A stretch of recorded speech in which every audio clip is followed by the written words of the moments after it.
situation where they can, the CES can release the funds back to us, and the governors can sign a consent to release the funds back to us, and the parliament leadership is aware of the formula, and with your guidance, Bwana CS, I am sure these funds will be released to us as soon as possible. We are urging you to please release these funds to 22% and 10% back to the members, please.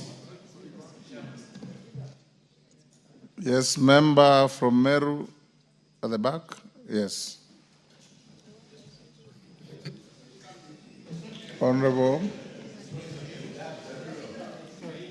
Thank you, Mr. Speaker. I'm Honorable Karido, the MP Igembe Central. Igembe Central, I've been to your place. Yes. Thank you, Mr. Speaker. Yes. And you're welcome back again to Igembe Central.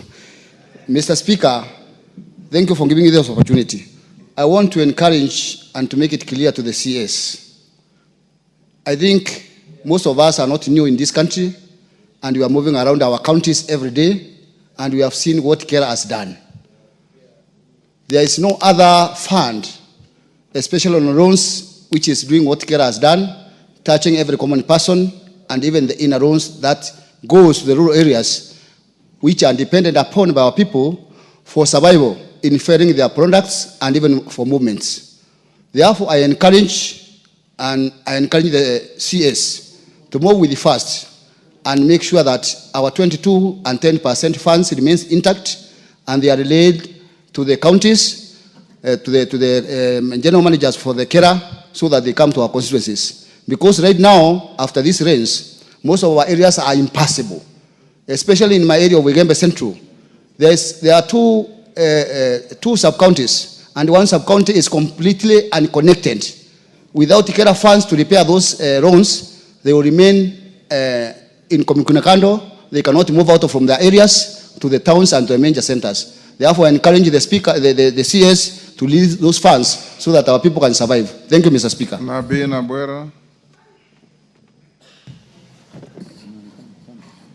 Thank you, Mr. Speaker. CS, listening to you, other than lamenting and encouraging mediation, I've not seen a solution to the collapsed roads in Lugari constituency.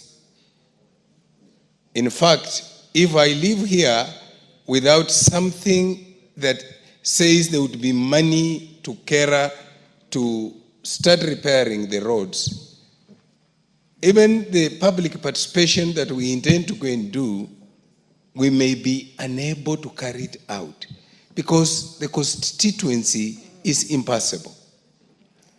My question is basic. When you have a basket or a granary and you are requested that we want some bags of maize from that granary,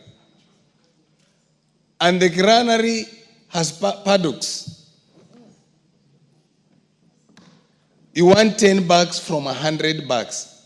Why do you decide to pick 10 bags from the elder son and leave the 10 bags of the middle son or the young son? Secondly, I would really like to know from UCS, if you have traveled across this country, you know very well that roads are categorized. The Kera roads, which are national government roads, if you securitize money, the way the memo for the 10% to the Kera reads, leaving them with 482,000, in where I have kilometers ranging to 184 Kera roads. If you securitize 22%, are you saying that a person in a rural road is a lesser Kenyan than a person in an urban road? Are you saying constituencies that do not have tarmac road should perish? Thank you, Mr. Speaker. Nyakundi. Thank you, Mr. Speaker. I want to give the CS solution to this problem. He has money for CS allocation. As we wait for the mediation to go on, kindly give us that money, because we all even don't know how the CS allocation is distributed within this country. Because we've been having problems with our roads.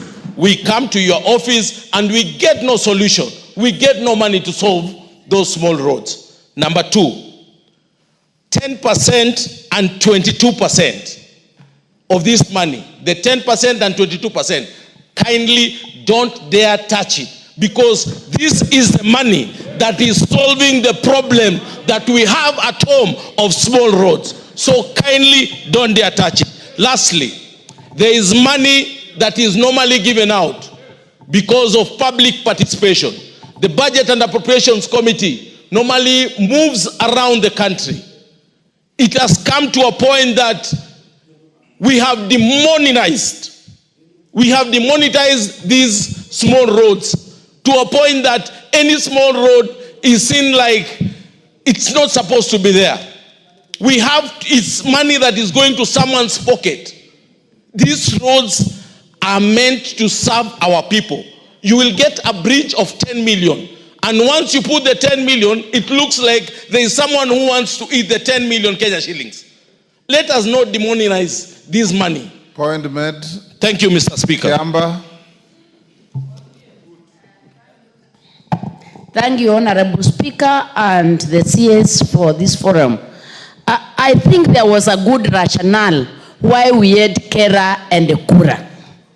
I don't know whether the rationale has changed. And I think one of the rationale was to have the problem of roads solved as fast as possible.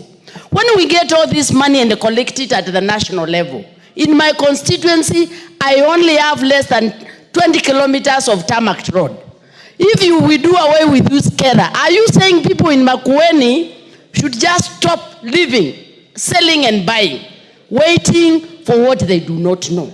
So I'm requesting the PS to be considerate. Institutions are not collapsed overnight. Institutions are built with a rationale, and if they have to stop, they have to be good rationale. Thank you.